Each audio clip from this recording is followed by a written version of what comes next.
we are optimistic, but cautiously optimistic, given what we see in the industry, right? And that's due to the fact that the macroeconomic situation globally with the increase in interest rates, right? If I look at the retail investors or retail wealth tech as opposed to the high net worth individuals or organizations, right? All are impacted by the macroeconomic situation, but their needs are different, right? And we see one feeding the other in certain cases as well, right?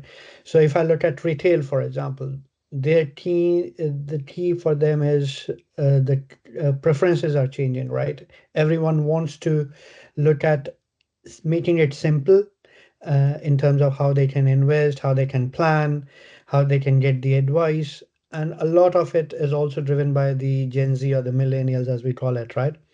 Which want to do it digitally and a lot of time self-service. They don't want to.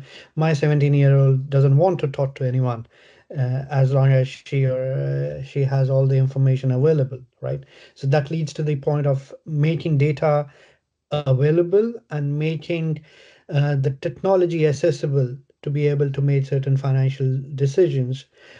But then at the same time, the larger financial decisions are not taken in isolation, right? So there will be the need for advisors to come in and make it more interactive, more simple for the Gen Zs to be able to take a decision. But when I look at high net worth individuals, right, which where the lot of money comes from, they want to look at more complex kind of investments. Their estate is complex, so a lot of things have to come together to be able to provide a personalized experience. In both the cases, hyper personalization is the key. All right, that's why we believe that it's quite optimistic in terms of where the industry is heading towards, where the investments are coming from a wealth tech perspective, in the objective of making sure the customers get what they want.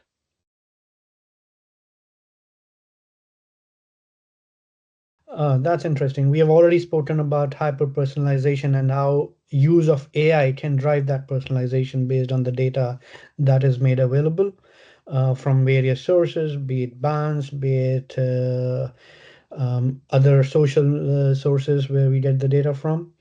But then again, if I look at the bracket of retail versus high net worth individuals or corporates, right?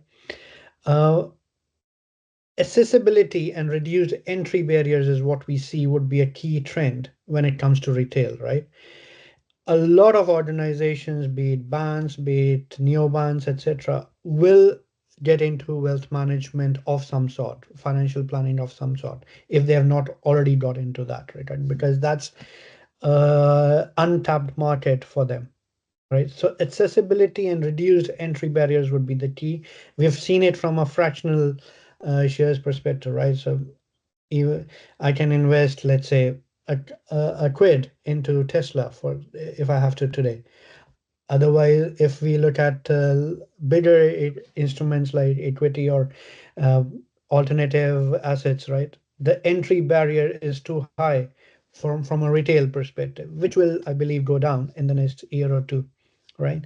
The other trend we see is embedded finance. We have seen that for the retail banking products, but we are seeing it from a investment or wealth management products as well, right? Savings we have seen, investing we are now seeing. So a couple of organizations that we are talking to, they are looking at sweeping in. So if you have, let's say, even 5 quid more than what you need based on your spending pattern, you can be given a choice to invest that five into something that you want to, right? Into any kind of an instrument, etc. So that sweeping in facility as part of embedded finance is being taught a lot, and there are now technologies who are able to support that kind of setup.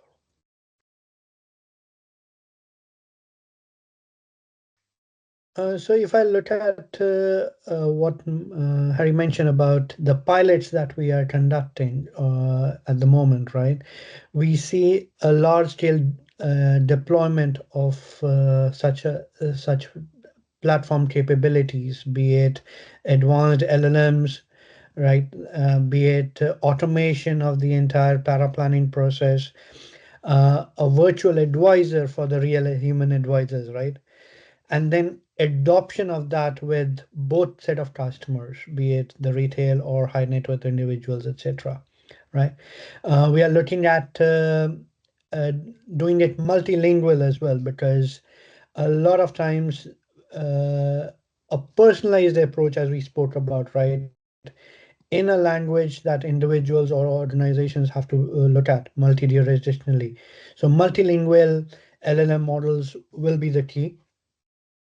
And what we also see is basically people are aware, right? And they are looking at global investments or some of the high net worth individuals, family offices, right? They have multi jurisdictional assets that they want advisors or wealth sets to manage.